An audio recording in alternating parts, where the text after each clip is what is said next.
Compendium of the Catechism of the Catholic Church, the fifth commandment, you shall not kill, following. Question 479. How are the bodies of the deceased to be treated? Answer. The bodies of the departed must be treated with love and respect.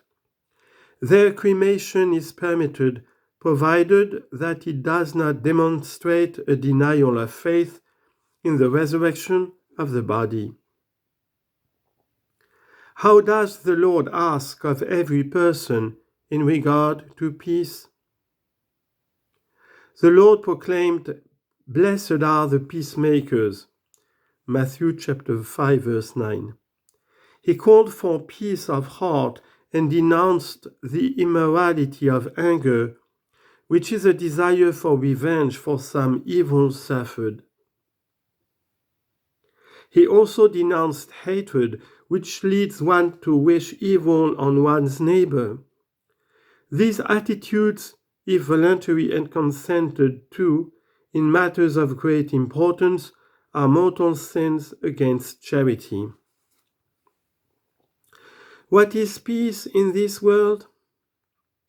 Peace in this world, which is required for the respect and development of human life, is not simply the absence of war or a balance of power between adversaries. It is, as Saint Augustine, the tranquility of order, the work of justice, Isaiah chapter 32, verse 17, and the effect of charity. Earthly peace is the image and fruit of the peace of Christ. What is required for earthly peace? Earthly peace requires the equal distribution and safeguarding of the goods of persons, free communication among human beings, respect for the dignity of persons and peoples, and the assiduous practice of justice and fraternity.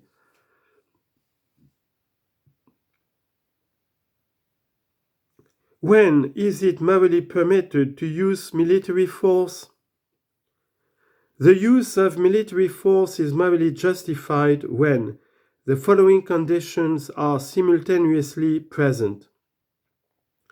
The suffering inflicted by the aggressor must be lasting, grave, and certain.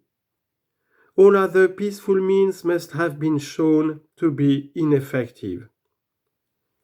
There are well-founded prospects of success.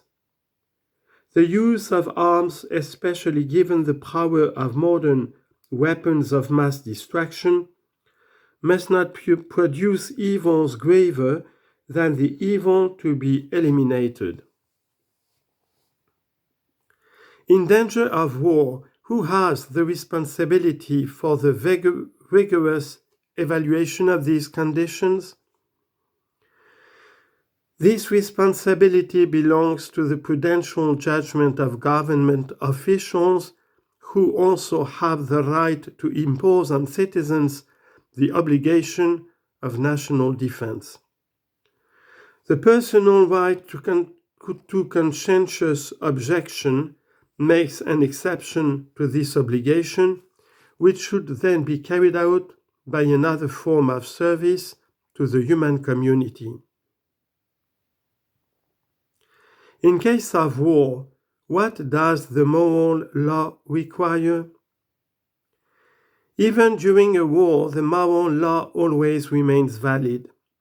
It requires the human treatment of non-combatants, wounded soldiers, and prisoners of war.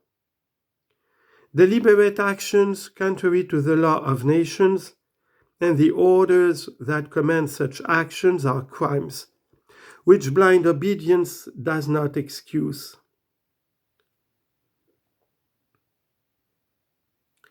Acts of mass destruction must be condemned, and likewise the extermination of peoples or ethnic minorities, which are most grievous sins.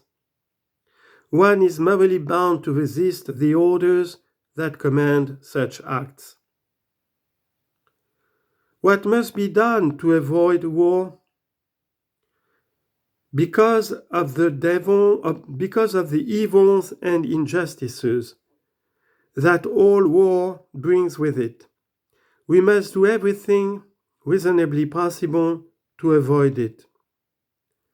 To this end, it is particularly important to avoid the accumulation and sale of arms which are not regulated by the legitimate authorities, all forms of economic and social injustice, ethnic and religious discrimination, envy, mistrust, pride, and the spirit of revenge.